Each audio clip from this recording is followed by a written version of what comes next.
Welcome to footballgameplan.com, where football makes sense. I'm Emery Hunt, the czar of the playbook. Bring you an NFL Week 2 preview between the Denver Broncos and the Atlanta Falcons. So let's start with the Broncos in this ball game. When I look at their offense, great job by Peyton Manning doing what he does best, and that's facilitating the offense. But this week, offensive balance will have to be key. I look for a little bit more running as opposed to the short, quick passing game. But you want to run the football, get that balance, and that way Peyton Manning can have the time back there in the pocket to complete passes. And I look at the way they can game plan versus the Falcons. I would say you want to, on each drive, you want to get at least 3 first downs minimum. And what that does is flip field position. If the Falcons stop you, you're punting. You can pin these guys deep, and that way you can unleash the pressure of your defense. So you want to get at least a minimum of 3 first downs on every drive.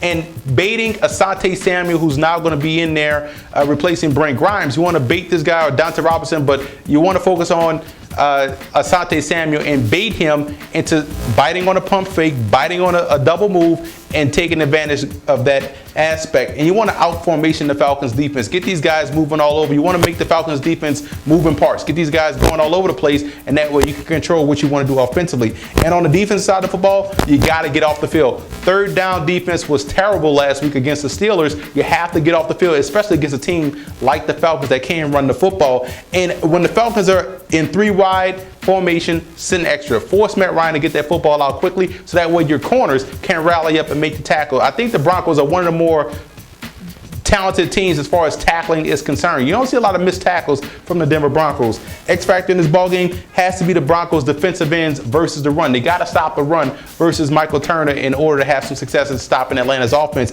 And when you look at the Falcons offense, speaking of the running game, they want to shrink the ball game.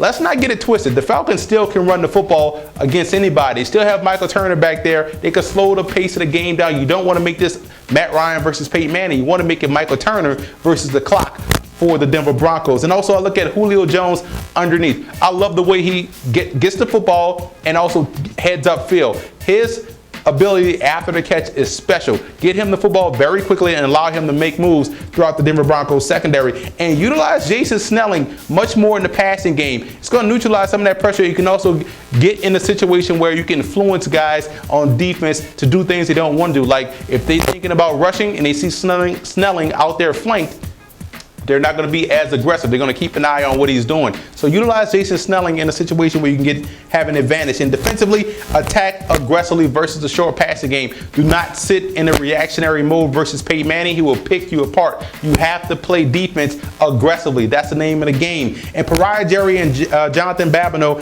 they have to have a big game. Stopping what the Broncos want to do on offense is all about stopping the interior. So those 2 D tackles have to make sure they own the line of scrimmage for the Falcons. And like I said before, stay aggressive. And that goes to my X factor, Mike Nolan. He has to have an outstanding game plan set up for the Denver Broncos offense. Now you look at the positional breakdowns, I think they're both solid and equal at quarterback. I like what I see out of Matt Ryan so far, and I think they're also solid and equal on the ground. The Falcons have the advantage, in my opinion, at the receiver position and the tight end position. They're equal on the offensive line. Both have strengths, but both have question marks.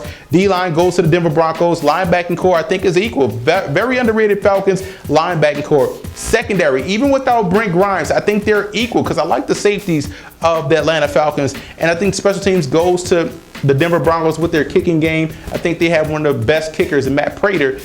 Big ball kickers, deep ball kickers in the NFL. Huge matchup right here. Everyone's talking about how Peyton Manning and that no-huddle offense did a great job against the Pittsburgh Steelers, and they're going to use that throughout the course of the season. But no one's talking about how the Falcons can still run the football, and they essentially can control the pace of the game and get their defense rest versus Peyton Manning. I like the Falcons to win this game. I know Matt Ryan threw over almost 300 yards last week and 40 pass attempts, but they're going to get back to basics. They don't want to put the ball in the air too much and give the ball back to Peyton Manning. They're going to slow the pace down, run the football, take timely shots deep down the field. I think they win this ball game in a close one in the Georgia Dome.